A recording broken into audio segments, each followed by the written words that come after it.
Greetings, ladies and gentlemen, and welcome to another edition, maybe another episode of Interesting Ideas. We're in the business of helping you become more interesting. You'd like that. Well, interesting people are interested in others. That will make you more interesting. But then that you're just kind of full of new ideas about what's happening, what's going on, and you are always learning. Well, today we're going to learn something that I think will maybe inspire you, or at least find a way to live a little bit better by taking some time to go to an ancient institution, the city park. Joy, welcome to the program. Thank you so much for having me. I'm so happy to be here to talk to you today. Well, I've told you before, and I'll tell you again for the audience. When my special needs grandson comes from New York City to visit Grandma and Grandpa in North Carolina, when he comes up into our house, well, of course, the first thing he says is, "Hey, what you got for me, Grandpa?" And then he says, "Can we go to the park?" Because he knows that he can go to the park, and he loves the park here in Cary, North Carolina. Oh, I'm so glad to hear that. That's great. Well, you are the director of it, and so I'm going to ask you this question. How did a nice woman like you get into the parking business? Oh, it's a long story. I'll tell you the short version. All right, I thank have you. been working for the town of Cary for 23 years now. Yeah. So when I first started, I was working, I had been laid off from my job that I had had in publishing for 10 years, and I was looking for another source of income. And I was working with a youth choir at the time, and I was trying to write a thank you note to the town for some space they had given to this choir. And I was explaining to the person that I called that I was looking for a job, and he said, "Well, I have this temporary position. Why don't you come and do this for a little while you're looking?" And I never left. so, but I've been able to do a lot of things here at the town. I've been doing, I was their event planner and festival coordinator for about 13 years. And then I transitioned over and opened the Cary Theater, which is down on Chatham Street. Yes. Did that for about 6 years. And then this opportunity presented itself to me to come and open this park. And I thought, you know what? If I don't do it, I will regret it forever, because it was going to be, I knew it was going to be a big challenge. And it took all of my outdoor experience and my indoor experience and kind of mushed them together into one big package. And that's kind of how I ended up here. And Well, it's exciting. well, first, let me get a little more background. As I said, this is in the town of Cary, and Cary, North Carolina is a nice place to live, isn't it? It's lovely. Yes, absolutely. We came from Arizona. We came to Cary because it kind of had to, and it turned out to be one of the wonderful places. My wife's definition of Cary is, remember when you see those little towns in the Hallmark movies? Cary is kind of a real Hallmark town. And it is, isn't it? Yeah, it is. That's quite a compliment. I mean, I think, when I moved here, there were 40,000 people. Now that we're close to probably 187,000. I don't know the exact number, but it's quite a large growth. But I think that the underlying bedrock and the values of Hallmark town or smaller town kind of remain here, even though Cary is really experiencing some really amazing growth and expansion. But it's really a lovely place to live. And they've been very conscious of keeping that idea that it's not the city of Cary, it's the town of Cary. Well, we just call it Cary now. That's Just right. Cary. Just Cary. Just Please. Cary, yes, That because works. it's interesting when you sort of teeter between what is a town, what is a city, and we just decided we weren't going to define it. We're just Cary. Just Cary. Love Yes. that. That's right. Well, now tell us, how did the idea of this beautiful park, and it really is, you'll tell a little bit more. I wish you could, this is the radio, so we'll have to give some picture imaginations. When they decided to make, and it's an investment, that they were really going to build a world-class park, how did that happen? And then describe What happened? Well, it depends on when you start the timeline. The genesis of the idea for the park was really 24 years ago. The plot of land that the park stands on never was developed in the interior. It was only developed around the exterior, and through a series of staff looking at it, and then the town center area plan, and then all kinds of different master plannings that were going on, it was determined this would be a great place, for recreation of some sort, a park, that kind of thing. It kind of starts out, this is just would be good. So 24 years ago, the town began buying up the properties as they became available. And when they would buy up a house or whatever was on there, they would remove it so that, that was like an indication of we're moving somewhere. And then throughout that 20-year period, they bought all the property. And then they opened up the first phase of the park in 2016, which was 1 acre up at the corner of Academy and Kildare Farm Road, where the fountain is. So there was the fountain, and then a lawn area and a small stage area, just 1 acre. And then the additional 6 acres was kind of in the future. So once the first acre opened, that we call it phase one, they started doing a master planning in probably 2017. So there was a master planning phase. They did something really interesting where they put out a national call for landscape architecture firms, and invited several of them down to see Cary and then to make a proposal, and then chose this firm, and then the firm began doing the master planning and the community outreach for the park.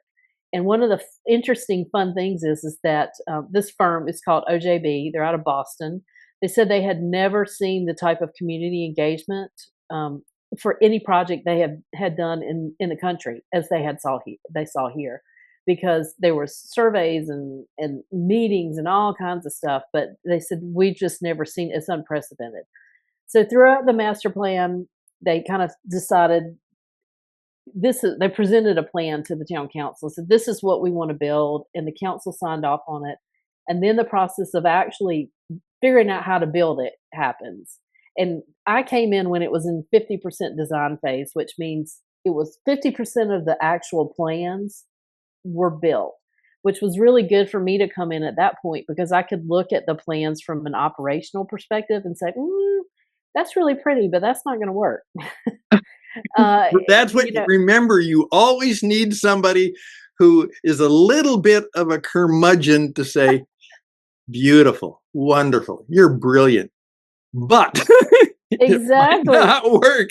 Exactly. And I was able to, start laying the operational foundations during that process. And then once you finish and they've decided this is what we're going to build, we have a set of plans, then the whole construction phase starts. And that's a whole different set of constant meetings, and well, we need to change that, or we need to change that. And even through the construction process, there's iterations and adjustments. So it was a really fun project to be process to see. The construction piece was fascinating to me. And during the whole construction phase, there's the fences up, and you have a few staff members, and it's kind of like your own personal little thing. You can go behind the fence with your hard hat, and it was really special. And then the day came when we took the fence down, and everybody was welcome in. It was exciting. Yeah. Well, now describe a few things. Again, please use your imagination. Describe a few things that make this park, as you will experience, it's worth a trip here. What makes it unique about Yeah. city parks today? Well, I think one of the things that makes it certainly in Cary, it's our first what we call urban park, because it is done in a more urban style, in that there are things like a dog play area. We have a large water feature, which is actually a stormwater pond, and is Yeah. an adaptive solution to some flooding issues in this area. But it's for us, it's an amenity and beautiful. We have food and beverage that's different than any park that we've had. And then we have, the amount of things that we have to think about on a daily basis about removing trash and hosting events. We're going to host probably close to 1,000 events in our very first year here at the Wow, park. 1,000 events are Yes, that's incredible. and that's a big difference. Cary has an amazing award-winning park system, and this is just another addition to that park system in a different way. It's programmed on a daily basis. We're actively pursuing, making this active and bringing in people and offering things for them on a absolute regular basis. Whereas a lot of the other parks in our system are a little more passive, not all of them at all, but we're just approaching it in a different manner. As I said, one of the things about my little grandson, and well, we discovered he's special needs, and some of the things are difficult for him to kind of understand about certain things. But what he really loved was how much it isn't just going to the park and watching things; it Right. was becoming involved in things, Mhm. and I remember him saying, "Grandpa, I'm going to go down that big slide." I'm And I glad. said, That's "Oh, great. you have to be pretty brave to do that." And he said, "I'll be brave, Grandpa." And down he went, and zip, he went right back up. That Yeah, no, it's so fun, kids, they don't have any fear, and, the whole nest area, we call it the children's play area, we call it the nest, and I call okay. it the young at heart play area. So, it's an area where kids can really be imaginative with their play, Mhm. and it's not as prescribed as, some other, places might be. When you see a swing, you know what you're supposed to do with it. And one of the things that we had hoped for was that kids could make up their own kind of, um, things to play with. Now, they sometimes make up things that you don't want them to be doing, but it's always fun to see them out there. And really, and it's interesting that you mentioned that your grandson has special needs, because we have just put something up that we're very proud of out in the nest area. It's a communication board. And what it is this very large board that has all these pictures on it that says maybe like bathroom or sad or rest, so that any person that's nonverbal can point to the pictures and communicate with their caregiver in a different way.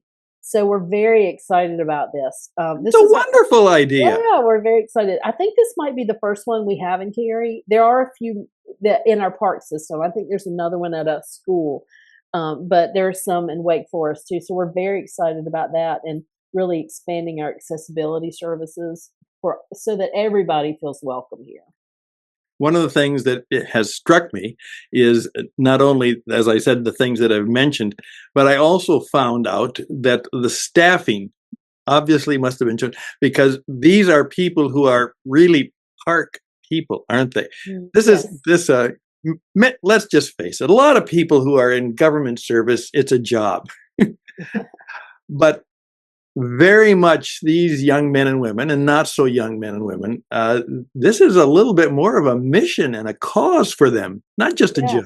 Yeah, it really is. And I think we can say that across all of our parks department employees for all of the parks department. But we were very intentional because the staffing plan is a little bit different for this park because of the type of park it is, and the people that we chose and the mix of the staff that we got. But that is one of the things that we strive for every day is how can we make if you're a patron here, how can we make that a good experience for you? And just striving for that excellence every day. And I see it, in the small things that people are doing. I have a facilities manager, and he every time we go out to walk the park, he's picking up trash, which is exactly what we want. We want this place to be clean because if it's clean, that's going to make people feel safer. And not only so there's all these little things that we can do that contribute to the whole and to the betterment of the experience. And it is an experience. I would just encourage you if you ever get into our area. But tell them now, they can see a lot of it on a website or a web stage. If people Yeah, want to start seeing some pictures of what you have created, can you absolutely. give us some ideas of where we can go to maybe see you You don't need to see and me. and some of your staff? Some Sure. read Yeah. the resumes of some of these staff, and they're creative people. People, these are artists, aren't they? Many of them. They're not just Yes, they are. We have very talented staff. There's a lot of people that do lots of extracurriculars that are creative. And the first place I would send people is to our website, which is downtowncarypark.com. We also have a really robust social media presence, which we have Twitter or X. I'm not sure what you should call it now. Facebook and Instagram, which is you can sign up and see on this Downtown Cary Park or DT Cary Park to find it. And we have a lot of fun with our social media. We do fun things like recreate scenes from the movies that are coming up to promote them. And so there's a lot of fun things that we do, not only just to tell people what's going on, but to kind of, it's our voice, it's the voice of the park. the We also voice have a of the monthly park. That's a good way newsletter. of putting it, right? Yeah, The park has a voice. it does It have a talks. voice. It has a personality too. That's right. It does. Uh, we have a monthly newsletter that you can sign up for that is on our website. And many times we release information to our newsletter subscribers in advance of the general public. So that's a little teaser to get it. So we have lots of things, lots of ways for people to see what's going on and to check us out and figure out, hey, do I want to check this out? And then our calendar of events is on our website, so you can see all the different things that you want to do. If you want to come and do yoga and get fit, you can do that, or come and hear a concert, and it's lots of opportunities. And so many of those opportunities are free. Now, I say somebody always pays for things that are free, but for the people who come, the generous people and the generous people of the city have made an experience that you can take a lot of your kids, and it's not going to cost you Disneyland prices. Well, that was intentional. That was That's an right. intentional thing that we chose to do, was to make that we do have some workshops that have a fee. Sometimes there's a list of supplies you need, or sometimes if we're doing something like a bourbon tasting, there needs to be a fee attached to it. Right. But the vast majority are free. We want to welcome everybody into the park, and just for it to be a place that is fun and enjoyable. Now, for us, and for the town, it's really an economic development engine that has spurred a lot of economic development, especially in the downtown area, which we're very proud of. We could see that happening even before the park opened, and we believe that it's only going to continue. In many cases around the country, people are having their downtowns starting to deteriorate.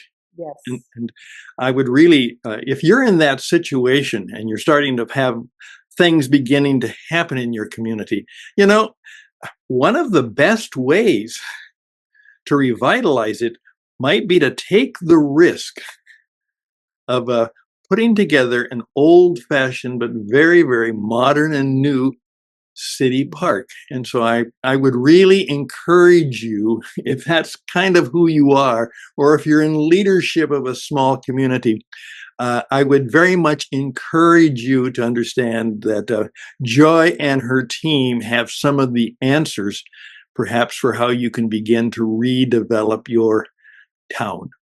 Yeah. I It's all really about mean that, Joy. placemaking. Yeah. It's really about placemaking. Mhm. Yep. Well, once again, give people the way they can reach you or the city or the town Yeah. and find out more about it. DowntownCaryPark.com. All of our contact information is on there. So if you need to talk to us or ask us questions, you can do that. And that's the best place to go. It's a place to go, and then it's a place to come to. And we hope to see you in Cary, right downtown Cary. Go to the library, go other places. It's all there, but it's a beautiful experience. And bring your children, no matter what their needs are. Right. There will be something there for them. Thank you very much for your time together. Thank you.